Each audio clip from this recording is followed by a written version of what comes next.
விடியல் தரும் விளையாட்டு பலம். இந்த விளையாட்டு வலத்தினூடாக உங்களை நிறைய ஸ்கோர் விவரங்களோடு சந்திக்கின்றோம். இலங்கை அணி பி சரவணமுத்து மைதானத்தில் இங்கிலாந்துடன் இப்பொழுது தடமாறிக் கொண்டிருக்கிறது. இப்படி சொன்னால் அதில் பிழையே இல்லை. நேற்றைய தினம் 2வது நாள் ஆட்ட முடிவு. முதல் நாள் ஆட்ட முடிவின் போது 2 அணிகளுக்கும் சமமான வாய்ப்பு இருப்பதாக நாங்கள் சொல்லியிருந்தோம். நேற்றைய 2ஆம் நாள் ஆட்ட முடிவில் இங்கிலாந்தின் துடுப்பாட்ட வீரர்கள், நாங்கள் நேற்று உங்களுக்காக விடியல் தரம் விளையாட்டு வலத்தில் சொன்ன ஒரு விஷயம் உங்களுக்கு அழுத்தமாக ஞாபகம் இருக்கு. இங்கிலாந்து துடுப்பாட்ட வீரர்கள் உலகத்தரம் வாய்ந்தவர்கள், எந்த வேளையிலும் அவர்கள் அனைவரும் ஃபார்முக்கு திரும்பலாம் என்று சொல்லியிருந்தோம். அதுபோல இங்கே இங்கிலாந்து அணி இலங்கை வந்ததிலிருந்து விமர்சிக்கப்பட்டுக் கொண்டிருந்த இங்கிலாந்தின் ஆரம்ப துடுப்பாட்ட வீரர்கள் 2 பேரும் தங்களது பழைய ஃபார்முக்கு நேற்றைய நாளில் திரும்பி இருக்கின்றார்கள் என்பது கவனிக்கக்கூடியது. தங்களுக்கு இடையில் 122 ஓட்ட இணைப்பாட்டத்தை பகிர்ந்து கொண்டார்கள். ஆண்ட்ரூ ஸ்ட்ராஸ் மற்றும் அலிஸ்டர் குக் 2 பேரும் சேர்ந்து அரைச்சதங்களை பற்றி இப்பொழுது உறுதியான நிலை ஒன்றுக்கு தங்களது அணியை கொண்டு சென்றிருக்கிறார்கள் என்பது முக்கியமானது.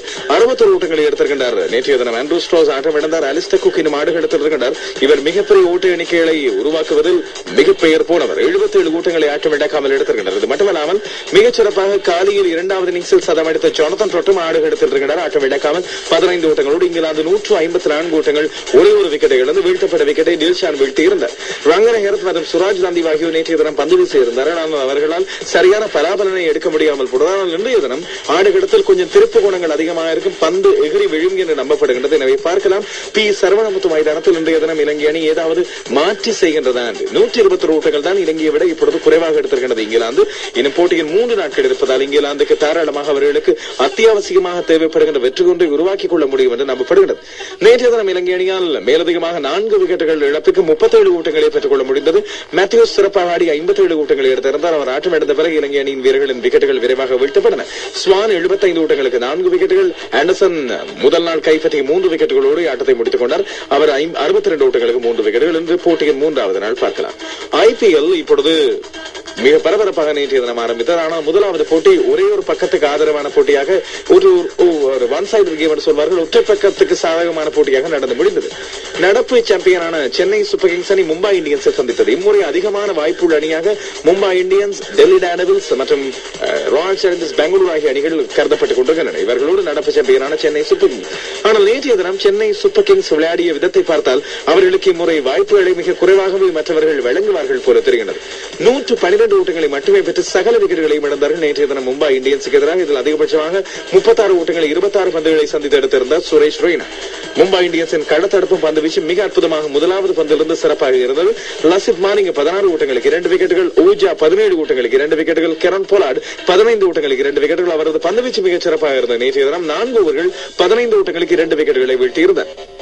ஹர்பஜன் சிங், அகமது மற்றும் ராயுடு ஆகியோரின் களத்தடுப்பும் இங்கே கவனிக்கக்கூடியதாக இருந்தது. இவர்களை தவிர வழமையாக களத்தடுப்பிலேயே சிறப்பாக விளையாடுகின்ற கீரன் பொலார்ட் சொல்ல தேவையில்லை.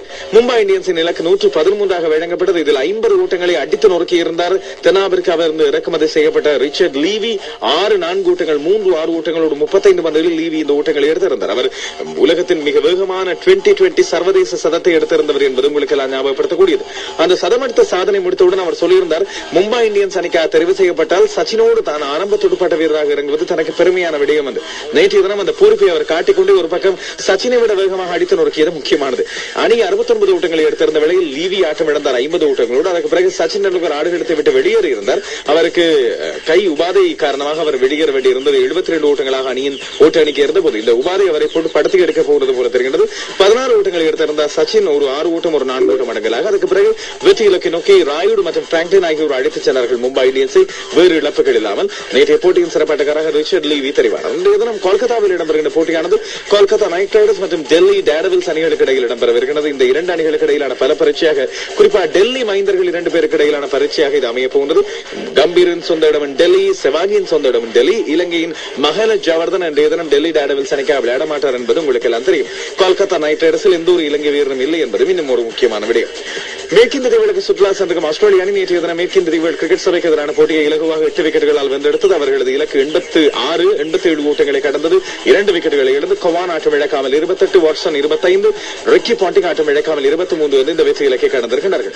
மேற்கிந்திய தீவுகள் தங்களை தயார்படுத்திக் கொண்டிருக்கிறது. உலகத்தின் மிகச்சிறந்த அணிகளில் ஒன்றான ஆஸ்திரேலிய அணியை சந்திக்க ரவி ராம்போல் காயத்திலிருந்து மீண்டிருப்பதாக உத்தியோகபூர்வமாக நேற்றைய தினம் அறிவிக்கப்பட்டிருப்பதும் அவர்களுக்கு உற்சாகம் தரக்கூடிய விடயம். ஒரு போட்டியை மாற்றி அமைத்திருக்கின்றார். ஆப்கானிஸ்தான் அணிக்காக முதல் தர போட்டிகளில் நேற்றைய தினம் அறிமுகமான அப்சார் ஜசாய். நாங்கள் சொல்லியிருந்தோம் ஆப்கானிஸ்தான் நெதர்லாந்து அணிகளுக்கு இடையிலான போட்டிகள் நெதர்லாந்து அணியின் ஆதிக்கம் அதிகமாக இருக்கிறது வெல்ல போகின்றார்கள் என்று. ஆனால் ஆப்கானிஸ்தானுக்கு வழங்கப்பட்ட 233 ஓட்டங்கள் என்ற இலக்கை 6 விக்கெட்டுகளில் 111 ஓட்டங்களுக்கு இழந்திருந்த நிலையில் துடுப்படுத்த ஆட வந்த அப்சார் ஜாசாய் ஆட்டம் இழக்காமல் 84 ஓட்டங்களை பெற்று ஆப்கானிஸ்தானை வெல்ல வைத்திருக்கின்றார். இந்த அணியை கவனித்து வைத்துக் கொள்ளுங்கள். 2020 உலக கிண்ணம் இலங்கையில் இடம்பெறும் வேளையில், உலக 2020 போட்டி இடம்பெறும் வேளையில் இவர் ஒரு கலக்குவார் என்பதை உறுதியாக இப்பொழுது சொல்லி வைக்கின்றோம்.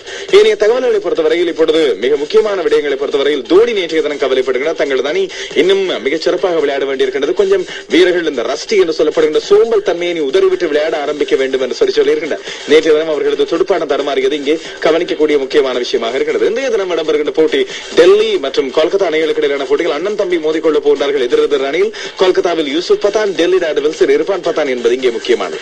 அடுத்து நாங்கள் கால்பந்தாட்ட போட்டிகளுக்கு செல்லலாம். இப்பொழுது யூரோப்பா லீக் சாம்பியன்ஸ் லீக் போட்டிகளை பொறுத்தவரையில் நேற்றைய தினம் இடம்பெற்ற செல்சி அணி விளையாடிய போட்டிகள் செல்சி அணி இலகுவான வெற்றி ஒன்றை பெற்றுக் கொண்டு அரையிறுதியில் பார்சிலோனாவை சந்திக்க வாய்ப்பை எடுத்திருக்கின்றது. 10 பேர் கொண்ட அணியாகவே பென்பிகா அணி நேற்றைய தினம் விளையாட வேண்டியப்பட்டது. ஒரு வீரர் வெளியேற்றப்பட்ட சிவப்பாட்டை காட்டப்பட்டு இதனால் செல்சி 2-1 என்று அந்த அணியை தோற்கடித்தது. இதன் அடிப்படையில் மொத்தமாக 3-1 கோல்கள் வித்தியாசத்தில் அரையிறுதிக்கு தெரிவாக இருக்கின்றது. மற்றொரு போட்டியில் ரியால் மாட்ரிட் எதிர்பார்த்ததை போல இலகுவான வெற்றி பெற்றது. 5-2 என்று அப்போயல் நிக்கோசியா அணியை வெற்றி கொண்டு மொத்தமாக 8-2 என்ற அடிப்படையில் அவர்களும் இப்பொழுது அரையிறுதிக்கு தெரிவாயிருக்கின்றார்கள். மிக விறுவிறுப்பான அரையிறுதி போட்டிகளாக அமைய போனது. செல்சி அணி பார்சிலோனாவை சந்திக்கின்றது. இன்னொரு போட்டியில் ரியல் மாட்ரிட் அணி பயர்ன் மூனிக் அணியை சந்திக்கிறது. மிக விறுவிறுப்பான போட்டிகளை நாங்களும் எதிர்பார்க்கலாம் என்று நம்பி இருக்கின்றோம். மேலும் விவரங்கள் உங்களுக்காக இரவு 7:50 விளையாட்டு திடல் மூலமாக வரும். பி சரவணமுத்து மைதான டெஸ்ட் போட்டி இன்றைய தினமும் ஆரம்பிக்க போகிறது காலை 10 மணிக்கு. விடியல் தரும் விளையாட்டு